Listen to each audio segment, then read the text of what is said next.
आज सुबह की बड़ी खबर टैरिफ वॉर फ्रंट पर फिर से एक बार निकल कर आई है।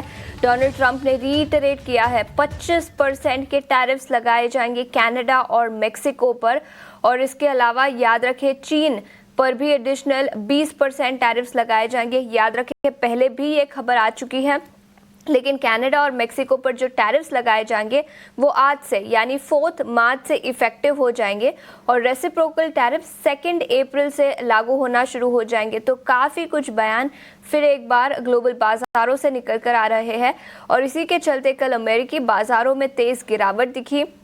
डाउ जोन्स की बात करें या S&P 500, सभी सेक्टोरल इंडिसेस भारी गिरावट के साथ बंद होते हुए नजर आए। एशियाई बाजारों से भी आज कमजोर संकेत निकल कर आ रहे हैं। गिफ्ट निफ्टी की बात करें तो यहां पर भी कमजोर ओपनिंग के संकेत। ग्लोबल बाजारों में डाउ जोन्स 650 अंक फिसलता हुआ नजर आया। इसके अलावा सभी सेक्टोरल इंडिसेस लाल निशान में बंद हुए। लेकिन अभिषेक अब हमारे साथ जुड़ चुके हैं। अभिषेक, गुड मॉर्निंग। फिर एक बार कुछ बड़ी खबर निकल कर आई, चाइना पर एडिशनल टैरिफ्स लगाए गए और चाइना ने अब रिटेलिएट भी किया है। उनका मानना है कि अमेरिका को रिकंसिडर करने चाहिए अपने एडिशनल टैरिफ्स। पूरी डिटेल्स बताएं।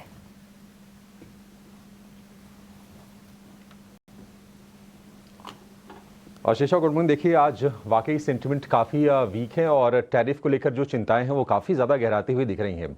हालांकि इसके अगर हम पीछे की बात करें तो देखिए, उम्मीदें करना ही डोनाल्ड ट्रंप से बेमानी है। उम्मीद ये की जा रही थी कि वो मैक्सिको पर और कनाडा पर जो 25% की टैरिफ लगाने वाले हैं, शायद उसमें कोई रियायत दे दें टैरिफ में, या फिर थोड़ा सा टाइम फ्रेम को और लंबा कर दें, थोड़ा टैरिफ को आगे के लिए टाल दें। लेकिन ऐसा कुछ हुआ नहीं। उन्होंने टैरिफ लगाया भी और चाइना पर भी पहले 10% जो टैरिफ लगाया था, एडिशनल 10% टैरिफ लगाने का भी ऐलान कर दिया है। और इसके चलते पूरे के पूरे हम देख रहे हैं कि ग्लोबल बाजारों में आज घबराहट का माहौल है।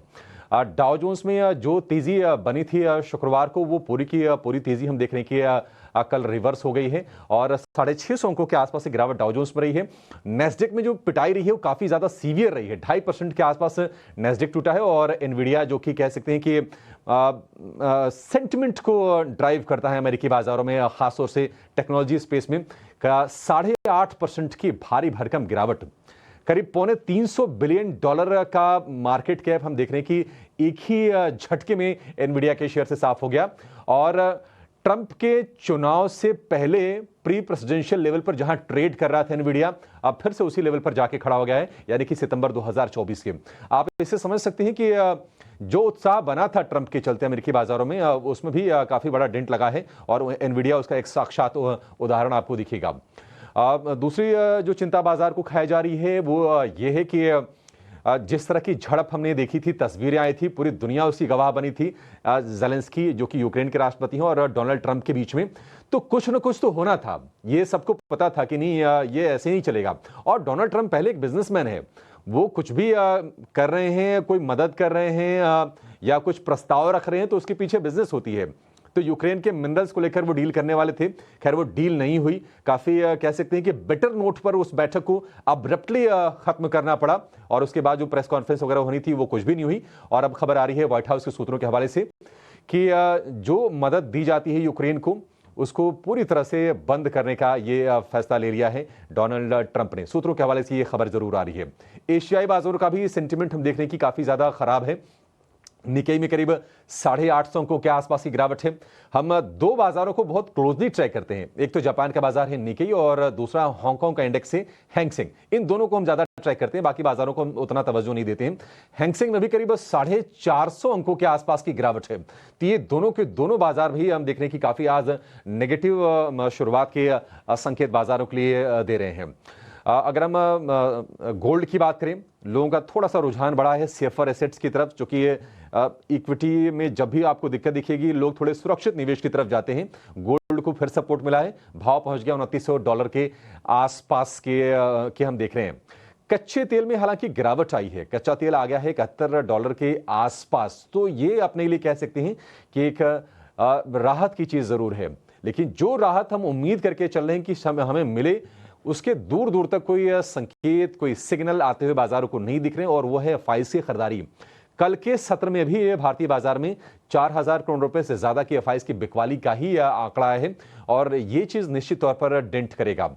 तो ट्रंप, टैरिफ, टेरर, टेंशन, ये जो सारे शब्द हैं जिनको एक साथ ही हम अब ले रहे हैं, ये भारतीय बाजारों को लग रहा है कि आज भी निश्चित तौर पर परेशान करेंगे। और गिफ्ट निफ्टी ये संकेत दे रहा है 22,000 ये इंप्लाइड ओपन दिखा रहा है आपको गिफ्ट निफ्टी का, 164 अंकों के आसपास की गिरावट। तो कोई इसमें शक नहीं है, शायद 22,000 का भी लेवल टूट सकता है और फिर हम देखेंगे कि अब बात होने लगेगी कि क्या बाजार 21,800 के सपोर्ट को बचा पाने में सक्षम है। ये अब देखने वाली चीज होगी। लेकिन निश्चित तौर पर जियोपॉलिटिक्स, पॉलिटिक्स और हम देख रहे हैं कि जो ये चाइना की तरफ जो फंड फ्लोज मूव कर रहे हैं, ऐसी भी खबरें आ रही हैं। ये सारी की सारी चीजें नियर टर्म में अभी भारतीय बाजारों को ऐसा प्रतीत हो रहा है कि अभी और ज्यादा परेशान करने वाली हैं। बिल्कुल, पॉलिटिक्स और जियोपॉलिटिकल फैक्टर्स के चलते पिछले कुछ दिनों में काफ़ी वॉलेटिलिटी ग्लोबल और भारतीय बाजारों में दिखी है और आज भी गिफ्ट निफ्टी से कमज़ोर ओपनिंग के संकेत निकल कर आ रहे हैं। एफआईआई